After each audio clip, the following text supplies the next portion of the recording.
Assalamualaikum warahmatullahi wabarakatuh.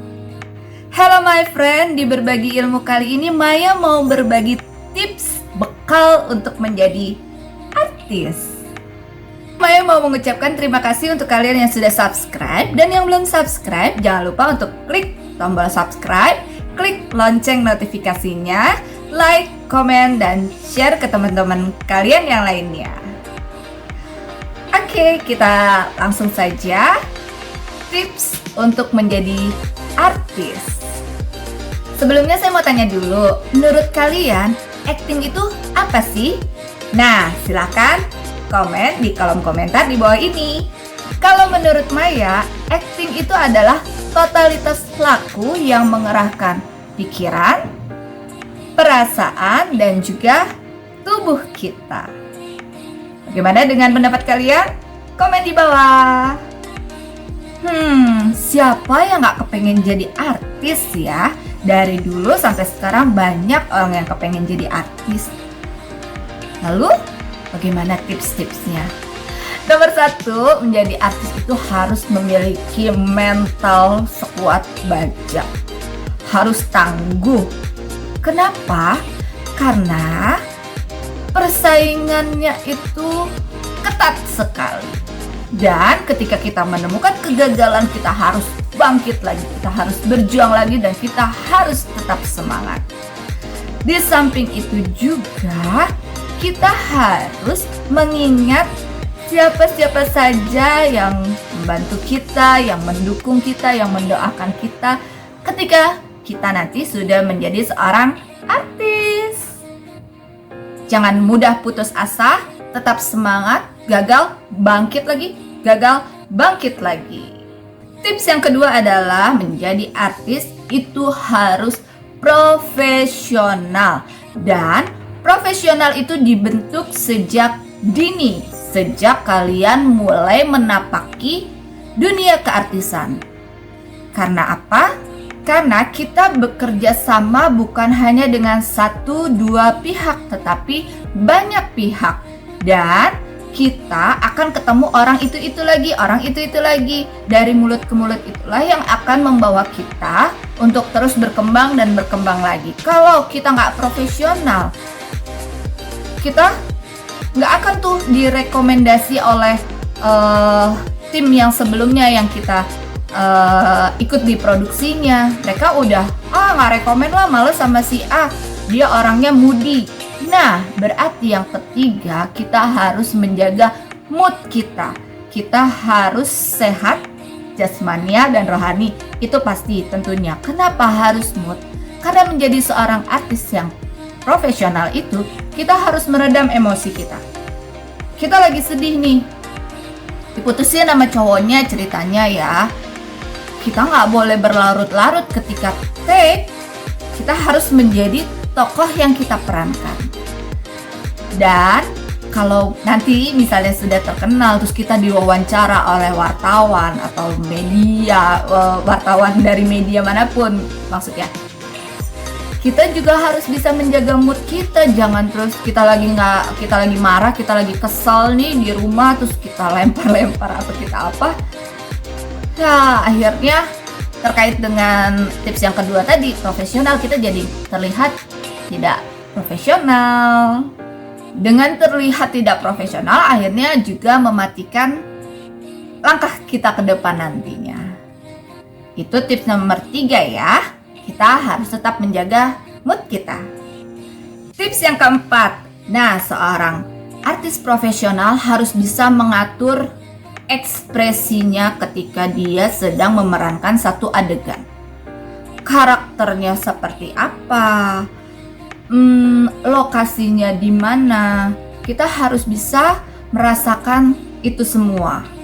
Harus menyatu dengan diri kita. Nah, inilah yang dinamakan dengan pemain itu harus mengetahui konflik yang akan dimainkan. Jadi, bukan hanya sekedar menghafal dialog, tapi kita juga harus mendalami karakter yang akan kita mainkan. Tips yang kelima adalah hargai sekecil apapun peranmu. Ya, walaupun kamu cuma dapat peran ya cuma 1 atau 2 scene, atau mungkin bagi yang benar-benar pemula baru numpang lewat figuran, ya kalian harus menghargai peran itu, karena figuran itu juga berarti loh, numpang lewat itu juga berarti loh. Dan kalau memang kru, produser atau tim lainnya, unit atau tim pro-nya tertarik dan melihat kamu profesional, dia akan calling kamu lagi. Dan untuk kemudiannya mungkin kamu akan dikasih scene yang lebih banyak lagi. Jadi hargai sekecil apapun peran yang kamu dapatkan. Yang keenam, ketika kamu mendapatkan peran, harus muka kamu kelihatan jelek. Nah, seorang pemain, seorang artis, terutama itu untuk sinetron, film, tapi untuk penyanyi pun juga membutuhkan hal yang sama, komedian juga membutuhkan hal yang sama ya, karena kan menjiwai peran. Kamu nggak boleh takut kelihatan jelek, mau mukanya diapain, mau ekspresinya bagaimana, itu totalitas harus tetap kamu lakukan. Mau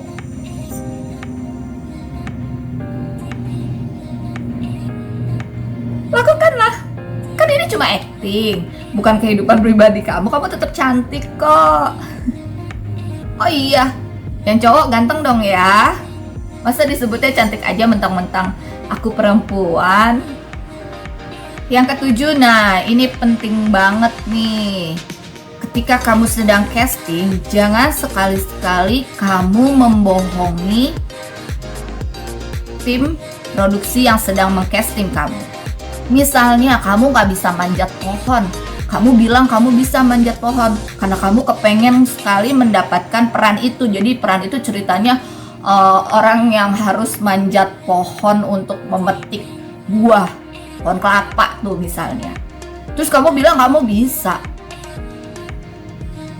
Jangan berbohong, karena itu akan membahayakan kamu dan juga membahayakan produksi. Ketika sudah mulai waktunya untuk syuting, terus ternyata kamu tidak bisa melakukan itu, nah itu bisa berakibat fatal. Nomor 8, disiplin waktu.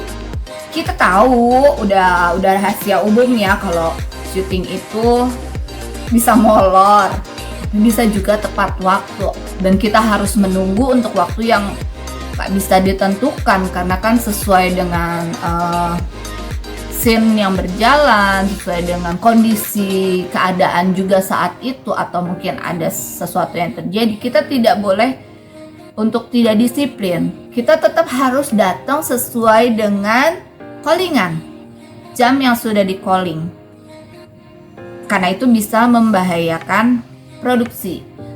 Kenapa? Kadang-kadang di lokasi suka, oh yaudahlah kita ngambil yang scene yang ini dulu karena mungkin cuacanya mendung. Padahal schedule pertama kita ngambil scene-nya di luar. Tapi karena mendung nggak mungkin dong. Akhirnya kita ambilnya scene yang di dalam rumah dulu. Sementara scene yang di dalam rumah itu kamu yang harus mainkan. Kamunya belum datang. Gimana tuh? Nah, jadi kalau callingannya jam 9, ya kamu datangnya jam 9 atau jam 9 kurang. Jangan telat-telat.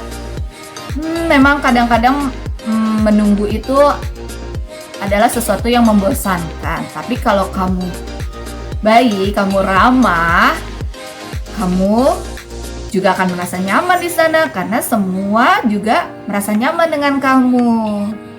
Yang ke-9, kamu harus jaga kesehatan kamu.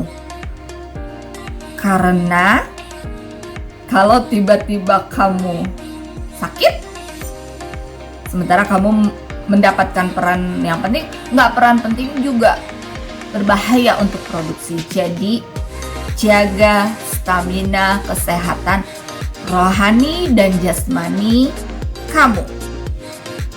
Oke? Dan yang ke-10 adalah seorang artis profesional harus percaya diri dan kreatif.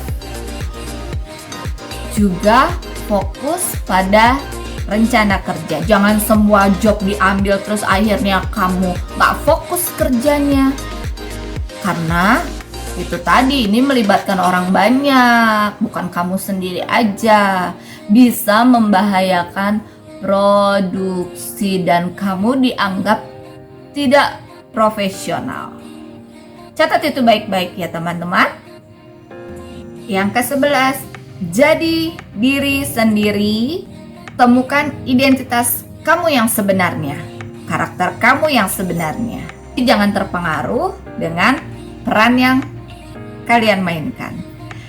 Dan yang terakhir nih, yang 12 nih, ke-12, berapapun honor yang kamu terima, jangan mengeluh. Dari kecil, lama-lama bisa kok jadi besar. Menghargai setiap pekerjaan yang kamu lakukan. Jangan melihat honor, karena kamu harus mengembangkan diri kamu dulu. Rezeki itu datang mengikuti kita kok. Jadi jangan takut. Insya Allah nanti ada rezekinya, insya Allah nanti ada berkahnya. Dan mereka sebagai tim produksi juga tahu kapasitas kamu dan dengan kapasitas kamu, mereka tahu kamu harus dapat honornya atau dibayarnya berapa. Jadi hargai sekecil apapun honor yang kamu terima. Saya pernah loh cuma dibayar 15.000 zaman tahun berapa itu. Dan saya pernah juga ngajar nggak dibayar. Tapi alhamdulillah rezeki datang dari mana saja. Jadi jangan pernah takut ya my friend. Oke, kalau gitu siapkan diri kamu untuk jadi artis yang profesional. Jangan menyerah, tetap semangat, jangan putus asa, bangkit lagi, gagal bangkit lagi, gagal bangkit lagi. Oke, sekian dari Maya. Terima kasih sudah menyaksikan video ini. Jangan lupa untuk komen pengalaman-pengalaman syuting kalian, atau yang belum pernah syuting bisa apa ya? Bisa apa aja deh. Ya udah kalau gitu, terima kasih atas perhatiannya. Sampai jumpa lagi. Dadah. Assalamualaikum warahmatullahi wabarakatuh.